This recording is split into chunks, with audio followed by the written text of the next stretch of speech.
बिस्मिल्लाहिर्रहमानिर्रहीम।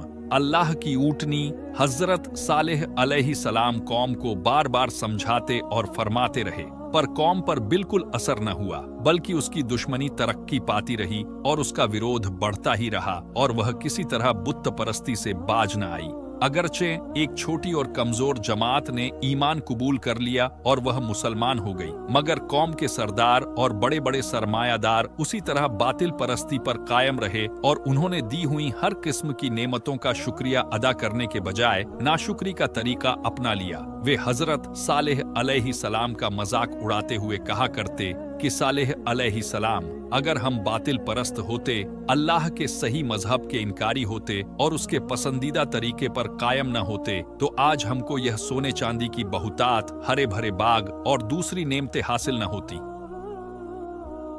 तुम खुद को और अपने मानने वालों को देखो और फिर उनकी तंगहाली और गरीबी पर नजर करो और बतलाओ कि अल्लाह के प्यारे और मकबूल कौन है।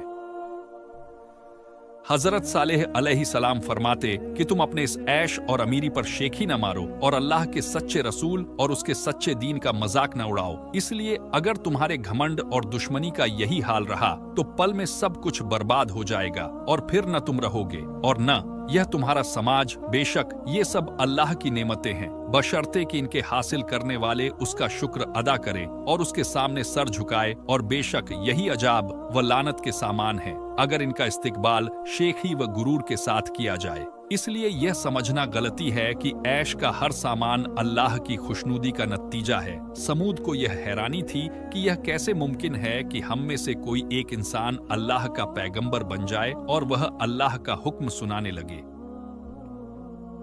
वे बड़े ताज्जुब से कहते कि हमारी मौजूदगी में उस पर खुदा की नसीहत उतरती है, यानी अगर ऐसा होना ही था तो इसके अहल हम थे, न कि सालेह अलैहिस्सलाम, और कभी अपनी कौम के कमजोर लोगों जो कि मुसलमान हो गए थे को खिताब करके कहते, क्या तुमको यकीन है कि बिलाशुबहा सालेह अपने परवरदिगार का रसूल है?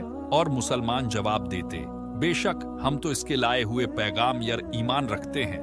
तब ये कौम के इनकार करने वाले गुस्से में कहते, बेशक हमको उस चीज का जिस पर तुम्हारा ईमान है इनकार करते हैं।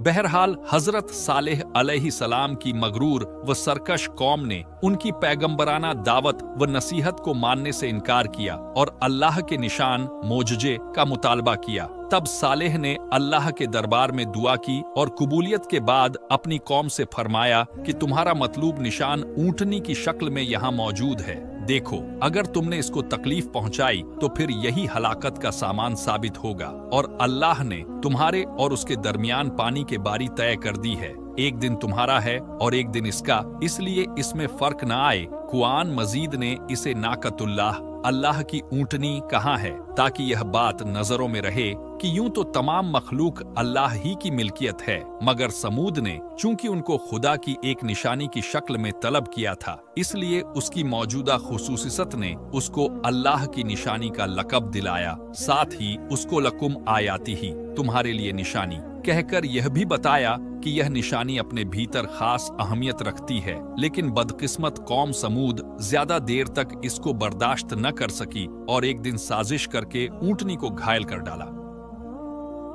हजरत सालेह को जब यह मालूम हुआ तो आंखों पे आंसू लाकर फरमाने लगे, बदबख्त कौम, आखिर तुझसे सब्र न हो सका। अब अल्लाह के अजाब का इंतजार कर, 3 दिन के बाद न टलने वाला अजाब आएगा और तुम सबको हमेशा के लिए तहस नहस कर दिया जाएगा। आगे क्या हुआ ये हम अगले वीडियो में देखेंगे। मुझे उम्मीद है कि आप इस वीडियो को लाइक करके ज्यादा से ज्यादा लोगों को शेयर करेंगे